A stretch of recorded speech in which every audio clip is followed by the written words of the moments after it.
Истрагата за автобуската несреќа што вчера утрото се случи на автопатот А4 во Хрватска продолжува. Надлежните се обидуваат да дојдат до информациите од уредите поставени во автобусот за следење на неговата траекторија на движење, кои треба да покажат што се случило за време на кобниот момент. Но, според првичните информации, најверојатно брзината со која се движеле засега нема да биде позната, бидејќи тахографот кој ги снима овие параметри е целосно уништен од ударот.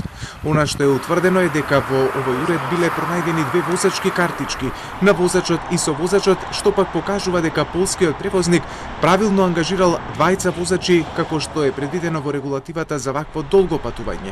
Но дали тие имале искуство на долги релации, треба да покажат нивните портфолија.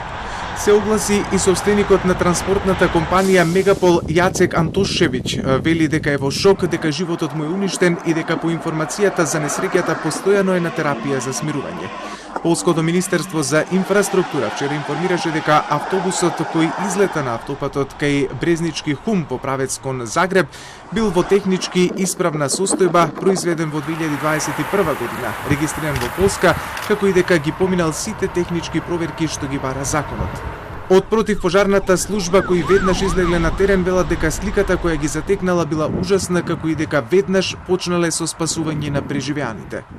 Nije bilo lijepo za vidjeti, bilo je ljudi unutra, zapomagali su, pokušavali smo prioritet da izvadimo one koji su bili unesrećeni, koji nisu bili, nažalost, mrtvi, ali smo morali redom vaditi, jer to je bilo jedni prek drugi su bili, tako da to nije bilo lijepo za vidjeti. Iskustvo nije baš lijepo, ne, tako da.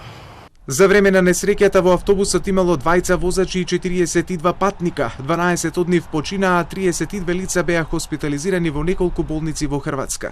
Od 7 preostalih pacijenata, 2 pacijenata i dalje se nalazi kritično, odnosno 4 pacijenata u jedinici intenzivnog liječenja, toga 2 kritično, dok je 1 pacijent iz jedinice intenzivnog liječenja premješten na odjel traumatologije.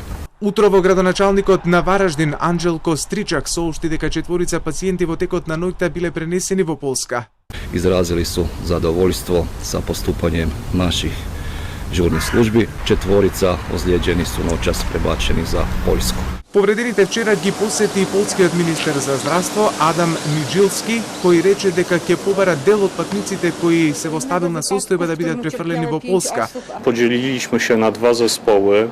Jeden zespół pojechał do pacjentów zlokalizowanych w 2 szpitalach na północy i tam będzie kompletował ich dokumentację medyczną, weryfikował, czy jest możliwość transportu tutaj do Polski. Хрватското министерство за внатрешни работи соопшти дека истрагата на терен е завршена и според досега собраните информации, сообраќајната несреќа се случила кога возачот на автобусот изгубил контрола над возилото, кое свртило надесно, ја пробило заштитната ограда и слетало надвор од автопатот. Државното правобранителство нареди обдукција на починатите лица, вештачење за присуство на алкохол кај возачот на автобусот и спроведување на други потребни истраги и доказни дејствија.